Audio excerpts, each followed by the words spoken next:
开始3天了，小伙伴们的分都掉的咋样了？不说别的，小鸟 Q 区的号3天内输了10几把，心情是刷刷的掉，反倒是 V 区上了20多颗星，这就离谱，可能是年轻人火力旺吧。选个英雄都能喷起来，也算比较符合每次新赛季刚开始的排位现状吧。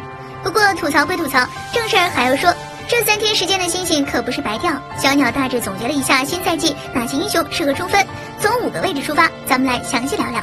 有自己想法的小伙伴也可以评论或者弹幕进行讨论，一起来看看吧。先说下中路，毕竟之前更新的时候就是围绕中路进行改动。怎么说呢？小鸟个人感觉，所有关于法师的调整，对中路的法师英雄来说，并没有太大的变化。之前说的工具人问题呢，也因为兵线速度的调整有所改动，很真实。除打野外，其他路想蹭中路兵线，基本是有心无力，反倒是中辅联动蹭其他线的频率增多。至于中路经济的问题，就要看打野是怎么想的了。不过法术装备的改动确实对法核有了一定影响。就拿干将举例，你会发现插得比较准的玩家，在前期就能拥有极高的爆发，在装备没调整之前这是办不到的。所以干将、诸葛亮、火舞这类4级可以打爆发的英雄是非常吃香的。像水梦溪、嬴政这类前期法术伤害手段多的英雄，也是可以利用装备优势把节奏带起来。其次就是发育路，为什么把发育路提到第2个说？完全是艾琳的加入，打破了射手的传统概念，毕竟是第1个法师射手，相信不少小伙伴都有了很多蠢蠢欲动的想法。不过小鸟想说，最好别碰。艾琳有3大短板，一是自身脆的像纸，2是前期只能刮痧，3是看似有跳跃位移，实则不是那么灵活。不说别的路怎么克制，发育路选个守约直接吃得死死的，根本就没有还手的余地。这样的话，你还想玩吗？当然了，中期的艾琳风筝确实强，这也要分阵容，不要盲目去选。像辅助做好是控制多的谭辅，对面呢没有马超、关羽、守约等能进能退，伤害爆炸的英雄只要操作得当，这样打起来还是比较舒服的。当然，除了艾琳，S23赛季真正适合冲分且稳的射手非虞姬莫属。这英雄小鸟之前详细说过，在这不多赘述。相信不少小伙伴已经见证了被其支配的恐惧。还有一个可以冲分但不稳的是百里守约。要想赢，必须学会多平 A， 这是最基本的。如果说你的守约不平 A， 光去学技巧如何狙击，想赢根本不现实。小鸟作为一个玩守约很久的玩家，手感相当重要，想要狙得准，只能熟能生巧，多去训练营练，产生肌肉记忆，再去实战操作，感觉来了不准都不行。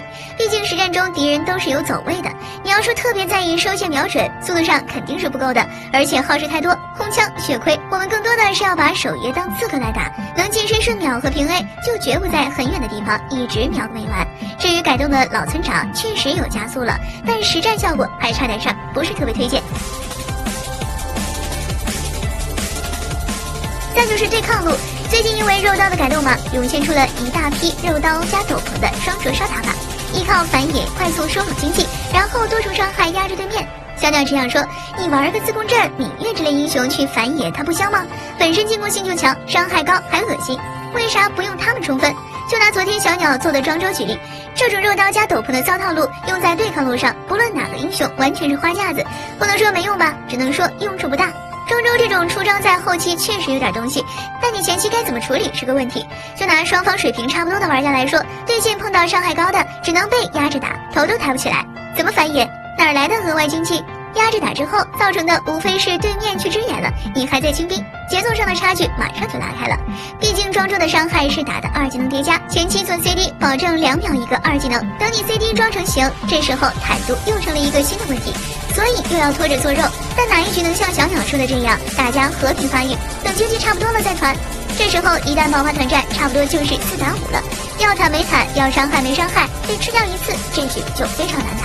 当然，这是小鸟说大家水平差不多的情况，保不准你运气好，碰上队友节奏强，压制对面给你发力时间，等装备成型，看你大杀四方。小伙伴们再想想，这样的情况又能碰上几回呢？有一说一，小鸟用这种肉刀加斗篷打对抗的套路，亲测输多胜场。前期队友搞不定节奏，后面基本就是混子。当然，打赢的素材也确实非常精彩，乱杀。但我还是推荐大家想打入野的，用芈月自宫阵、程咬金、亚瑟、暗系，正常对抗的也就是2马加吕蒙。毕竟骚套路创意虽好，也还是不能贪杯啊。然后是打野位。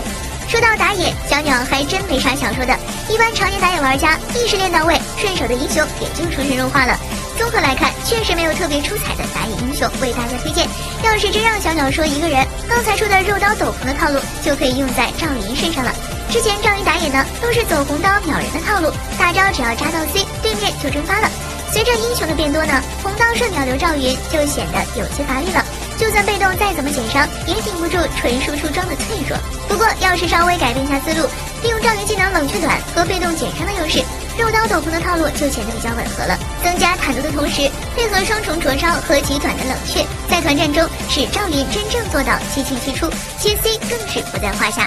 最后就是辅助位了，英雄的选取还是要看阵容，像爆发比较高的阵容，缺的就是控制比较多的贪腐，比如牛魔、张飞、廉颇，向打阵地推进的，缺的就是增益型辅助，比如蔡文姬、明世隐、孙膑，主要还是根据我方阵容定夺，可不是想玩啥玩啥。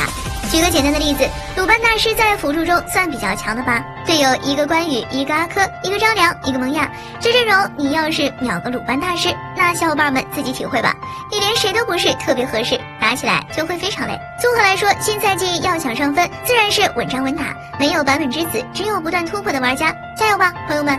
那本期视频就是这样，小伙伴有啥想说的，欢迎在下方评论区交流讨论，喜欢请关注荣耀菜小鸟，我们下期视频再见，么么哒。